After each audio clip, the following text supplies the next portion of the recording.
ஆண்டவர் இயேசு கிறிஸ்துவில் என் பிரியமான சகோதர சகோதரிகளே, தவக்காலத்தின் 5வது திங்கட்கிழமையில் நாம் இருக்கின்றோம். இன்றைய இறைவாக்கு பகுதிகள் நாம் வர இருக்கின்ற பாஸ்காவை அர்த்தமுள்ள விதத்தில் கொண்டாட பெரிதும் துணை புரிகின்றன. 2 பெண்களுக்கு எதிராக தீர்ப்பு. சுசான்னா தூய்மையானவர், இன்னொரு பெண் விபச்சாரத்தில் பிடிக்கப்பட்டவர். ஆண்டவரின் செயல்பாடுகளை சிந்தித்து பாருங்கள். கடவுள் உண்மையாகவே இரக்கமுள்ளவர், அன்புள்ளவர். அவருடைய மனநிலையை நாம் எல்லாரும் பெற்றுக்கொள்ள வேண்டும். சுசான்னா என்னும் குற்றமற்ற ஒரு பெண் அநியாயமாக 2 முதியோரால் குற்றம் சாட்டப்படுகிறார். கடவுள் தானியேல் வழியாக குறுக்கிடுகிறார். சுசான்னாவை பாதுகாக்கிறார் அநியாய தீர்ப்பு நின்று. கடவுள் நேர்மையானவர். கடவுள் எல்லாவற்றையும் தெரிந்திருப்பவர். வெளி தோற்றத்தை தாண்டி உள்ளத்தை ஊடுருவி காண்பவர். அந்த நாளில் மாசற்ற இரத்தம் காப்பாற்றப்பட்டது என்று நாம் வாசிக்கிறோம். சுசான்னா நம் எல்லாருக்கும் ஒரு அருமையான பாடம். தீமையை எதிர்ப்பதில் தைரியம். பணம், பதவி, புலனின்பம் இவற்றை தாண்டி ஆண்டவருக்கு பிரமாணிக்கமாயிருக்க நம்மை தூண்டுகின்ற ஒரு பெண். பிரியமானவர்களே, ஆண்டவர் நம்மை அறிவார். அந்த நம்பிக்கையில் தொடர்ந்து நாம் முன்னேற வேண்டும். இன்றைய நற்செய்தி பகுதியை பாருங்கள். ஆண்டவர் இயேசு போதித்து கொண்டிருக்கிறார். திடீரென்று பார்த்தால் ஒரு பெண்ணை துரத்தி கொண்டு மனிதர்கள் சொல்லால் அடித்தனர். இவள் பாவி, குற்றம் புரிந்தவள். கல்லால் அடிக்க அனுமதி கேட்டனர். மோசே சட்டப்படி இவரை கல்லால் எறிந்து கொல்ல வேண்டும். மனிதனின் நீதிமன்றத்தில் வழக்குகள் பொய்யாக்கப்படலாம்.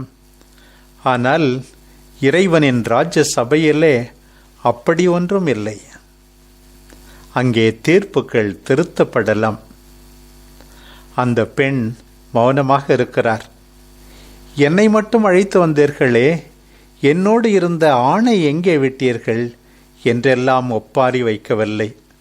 ஆண்டவரின் தீர்ப்புக்கு தன்னையே ஒப்படைக்கிறார். இவள் பாவி, குற்றம் புரிந்தவள், உண்மைதான். ஆனால் உங்களில் பாவமில்லாதவன் இவர் மீது முதற்கல்லை எறியட்டும். அண்ணல் பேசிவிட்டார். குனிந்து எழுதுகின்றார். திரு அவையின் முதுபெரும் தந்தையர்கள் கூறுவது போல, அங்கே இருந்தவர்களின் பாவங்களைத்தான் ஆண்டவர் எழுதினார் போல இருக்கிறது. ஆண்டவர் பேசி முடிக்கும்போது என்ன நிகழ்கின்றது? கைகள் உயரவில்லை, கற்களை எரியவில்லை, நீதிமான் யாரும் இல்லை. எல்லாரும் போய்விட்டார்கள். கடைசியாக அங்கே விடப்பட்டது அந்த பெண்ணும் ஆண்டவரும் தான். கடவுளுடைய இரக்கம், மனிதனுடைய இறங்கத்தக்க நிலை அங்கே இருந்ததைத்தான் நாம் பார்க்கிறோம். பிரியமானவர்களே, ஒரு பக்கம் எது வேண்டுமானாலும் செய்யலாம் என்கின்ற மனநிலை, இன்னொரு பக்கம் உண்மையாகவே பாவத்தை எதிர்த்து போராட வேண்டும் என்கின்ற தைரியம். ஆண்டவர் ஒரு பக்கம் அந்த பாவத்தை மன்னிக்கின்றார். அதே நேரத்தில் தொடர்ந்து பாவத்தில் இருப்பதை அவர் விரும்பவில்லை. இனிமேல் பாவம் செய்யாதே, சமாதானமாய்ப்போ என்று அனுப்பி வைக்கிறார். ஆண்டவரின் இரக்கத்தை, அபரிமிதமான அன்பை அனுபவித்த அந்த பெண்ணை போல நாமும் ஒவ்வொரு நாளும் ஆண்டவரின் இரக்கத்தை நாட வேண்டும். மற்றவர்களின் குறைகளை கோபுரமாக்கக்கூடாது. மற்றவர்களை புரிந்து கொள்ள வேண்டும். ஏற்றுக்கொள்ள வேண்டும், அன்போடு வாய்ப்பு கொடுக்க வேண்டும்.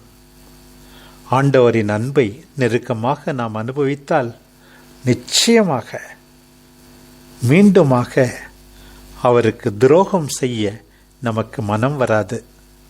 இந்த தவ காலத்தில் அந்த ஆண்டவரின் மனநிலையோடு அடுத்தவர்களை அணுகுவோம். தவறிழைப்போரை புரிந்து கொள்வோம். நம்முடைய முழு மூச்சோடு பாவத்திலிருந்து விடுதலை பெற்று உண்மைக்காக, நேர்மைக்காக, நீதிக்காக, பிறர் அன்புக்காக பாடுபடுவோம். ஆமேன்.